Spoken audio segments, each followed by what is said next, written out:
Hi guys, I'm Aaron and welcome to the new channel Boosted by Aaron. In this channel it's going to involve all things automotive. We're going to go to plenty of automotive events. Not only concentrating on my car here, which is the 2018 plate facelift Golf R, we're going to be concentrating on reviewing other cars, that's tuned or standard cars, that's show cars. It's going to involve a whole bunch. We're going to be following the journey of this car here because, as you can see, it's been modified, and you're going to follow me back through the steps of putting it back to stock, ready for a resale at some point. So we need to keep everyone involved in that and everyone updated. We're going to have a quick walk around today, explain the changes it's been through, what performance gains it's had, what has helped it get to where it is right now. So let's get to it.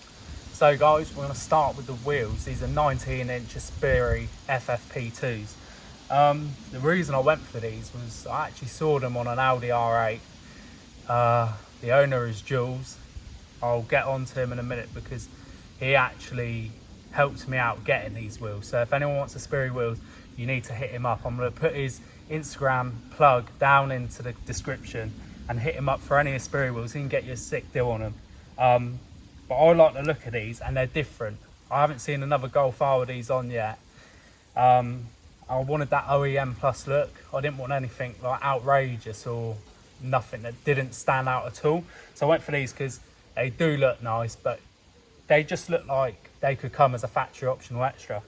Not going to go onto the tyres too much, but they are Michelin Pilot Sport 4S's. I've had these on the car, and when I owned my RS3, also put them on there because they are, I think, one of the best road tyres you can get. Also, before we forget, these aren't standard Golf R brakes. For a Stage 2 Plus car that I've got, I've literally just upgraded them to the GTI Club Sport S brakes setup. They stop you dead. They're more track focus, admittedly, but as soon as you get some heat in them, they'll stop the car dead. And for over 400 brake car, I think, do you know what I mean? You're not going to do stuff on the cheap. So I highly recommend getting this brake setup. It's amazing. Okay, so moving on to another modification I've done on the car. I fitted these aftermarket carbon mirror caps. They're not real, don't get me wrong, but they're still pricey. I think they're 150 quid for the pair. But you wouldn't, let's be realistic, but a lot of people don't realise they're not real. You've got a decent set of them.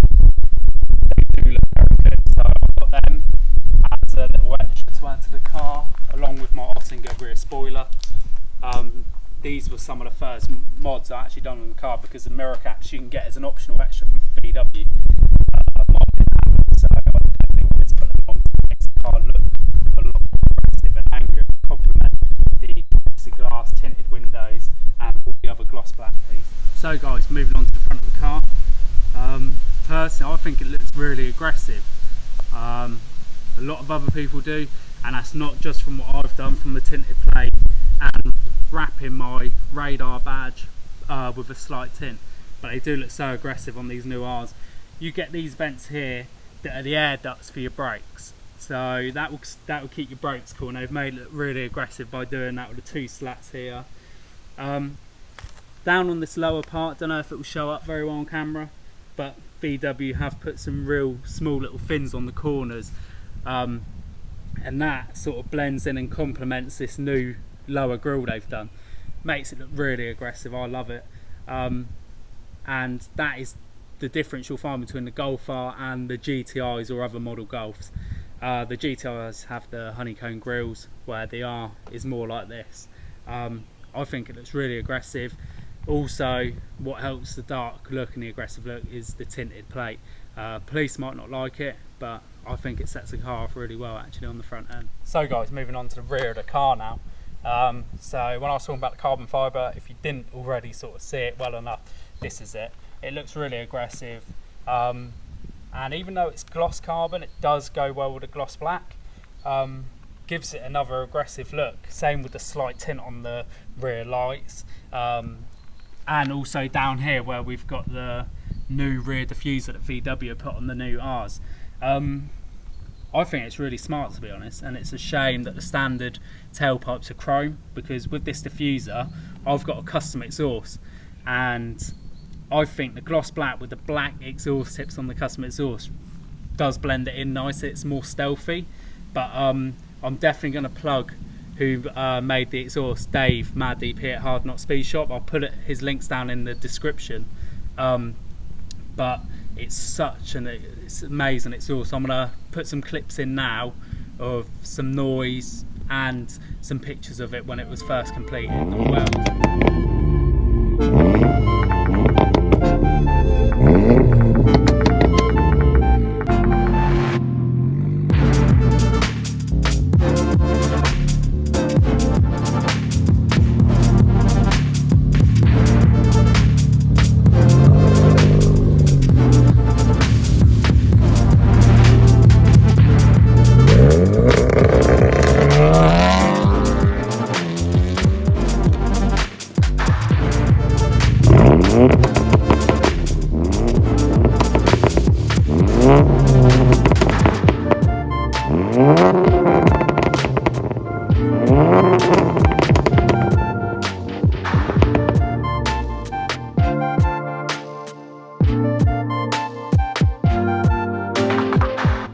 So guys, moving on to the last two features of the car that I've left to last, purely because you're going to want to know about them more, to be honest with you.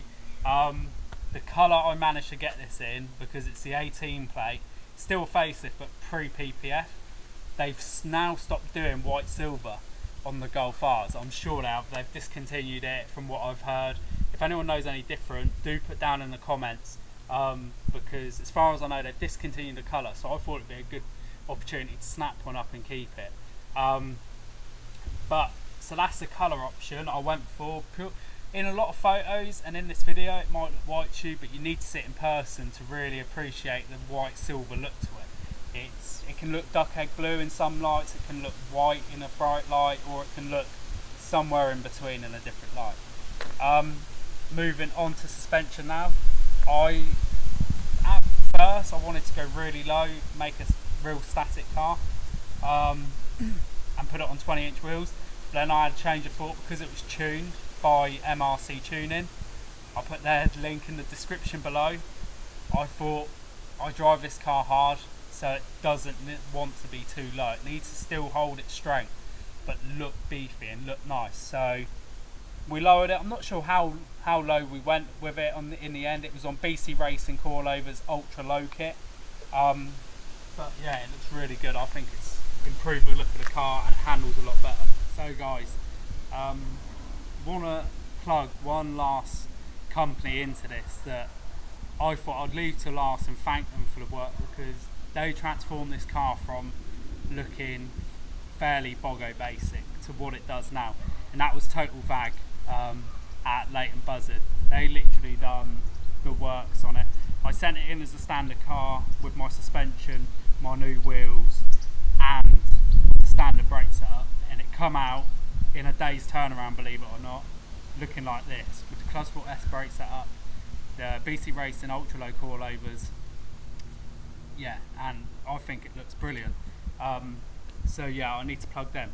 So thanks for watching this video guys. Make sure you like, share and subscribe. Make sure you click on the notification button, because there's going to be a lot more videos coming.